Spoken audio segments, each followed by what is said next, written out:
आवाम पर मैं भरोसा करता हूँ, आवाम मुझ पे भरोसा करती है। तो मुझे यकीन है कि आज जो हम लोग नॉमिनेशन किए हैं, आज से लेकर 23 तारीख को जो चुनाव है उस दिन तक हमारा जो प्रचार होगा वो इन्हीं लोगों को लेकर होगा। और उसके बाद जो 4 तारीख को जब काउंटिंग होगा उस दिन आपको हमारी जीत का जश्न मनाते हुए यही लोग नज़र आएंगे। ये मुफक्किरुल इस्लाम की गिरफ़्तारी जो हुई है, ये गिरफ़्तारी सरासर गलत है और इस गिरफ़्तारी के मैं मज़म्मत करता हूँ। देखिए, आज हम लोग अपना नॉमिनेशन जमा दिए और हज़ारों की तादाद में हमारे साथ हमारी पार्टी के समर्थक, नौजवान साथी, बड़े बुज़ुर्ग सबको ही अपनी दुआएं देने के लिए हमारे साथ यहाँ पर आए। और जो लोग आज यहाँ पर आकर हज़ारों की तादाद में दुआएं दे रहे हैं, ये सारे लोग दिलो जान से चाहते हैं कि उनका उम्मीदवार अली इमरान विक्टर को जिताकर विधानसभा में भेजना।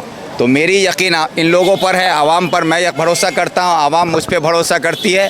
तो मुझे यकीन है कि आज जो हम लोग नॉमिनेशन किए हैं, आज से लेकर 23 तारीख को जो चुनाव है उस दिन तक हमारा जो प्रचार होगा वो इन्हीं लोगों को लेकर होगा।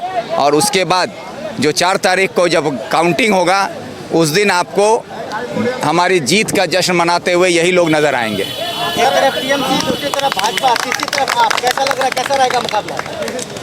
देखिए, मुकाबला किसी पार्टी के साथ मेरा नहीं है। आज लड़ाई देश के संविधान को बचाने की है, हमारी जमहूरियत को बचाने की है। आज लड़ाई जमहूरियत को हम बचा पाएंगे या नहीं, हमारा संविधान बचेगा या नहीं, हमारे देश में हमारा एकता, भाईचारगी, जो गंगा जमनी तहज़ीब है वो बचेगा या नहीं, ये लड़ाई उसकी है।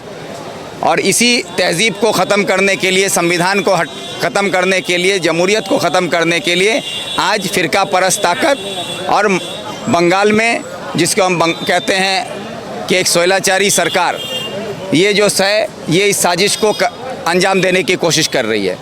तो इन दोनों के ख़िलाफ़ एक बड़ी लड़ाई है जो कांग्रेस लड़ रही है।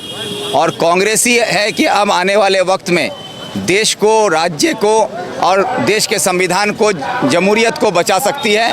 और इसीलिए अब आवाम जो है कांग्रेस के साथ है और कांग्रेस को भरोसा कर रही है। एक सवाल जिस तरह से मोथाबाड़ी मामले में एडवोकेट मुफक्किरुल इस्लाम को गिरफ्तार किया गया है, उस मामले को कैसे देखते हैं? ये मुफक्किरुल इस्लाम की गिरफ़्तारी जो हुई है, ये गिरफ़्तारी सरासर गलत है और इस गिरफ़्तारी के मैं मज़म्मत करता हूँ। ममता बनर्जी ने का जो बयान आया है, उन्होंने कहा है कि हमारा जो CID है उन्होंने उसको गिरफ़्तार किया है। तो ये जो है CID किसके अंडर में आता है? स्टेट गवर्नमेंट के अंदर में आता है। तो भाई मुफक्किरुल इस्लाम कोई आंदोलन उन्होंने शुरू नहीं की थी, कहीं पर कोई आंदोलन हो रहा है, उस आंदोलन में वो शामिल होने गए थे। किसी ही डेमोक्रेटिक तरीके से अगर कोई आंदोलन होता है उसमें कोई भी शामिल हो सकता है और शामिल होने के लिए उसको CID को देकर गिरफ़्तार करवा दिया जाता है। तो इससे ये बात साफ़ होती है, जो बात मैं बार बार कहता हूँ कि ममता बनर्जी जो है वो RSS की दलाल है, BJP की दलाली कर रही हैं। और इसी वजह से जो SIR में जो डी वोटर हो रहे हैं वो अपने आप को भारतीय नागरिक रहेंगे कि नहीं, कल वो वोट दे पाएंगे कि नहीं, ये उनका जो डेमोक्रेटिक तरीके से आंदोलन था, उस आंदोलन में शामिल होने पर किसी की गिरफ्तारी पश्चिम बंगाल सरकार करवा रही है। तो इससे तो ये समझ में आ रहा है ना कि निर्वाचन कमीशन जो है वो दिल्ली सरकार की तरफ से काम कर रही है।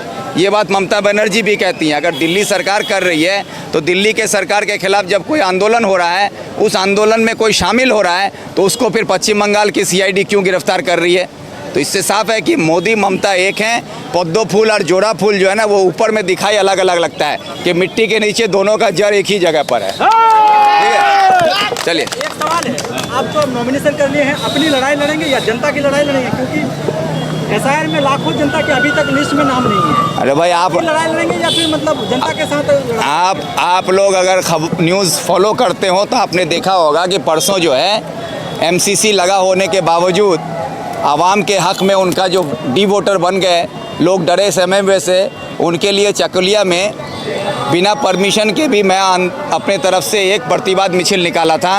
और उस प्रतिवाद मिছিল में हज़ारों की तादाद में लोगों ने शिरकत फरमाई और उसको लेकर हम लोग BDO ऑफिस का घेराव किए बीडीओ ऑफिस में जाकर उनके हक में जो भी फैसला लिया जा सकता है कानूनन, जो करके उनको राहत पहुंचाई जाए, उसके लिए बातचीत हुई है।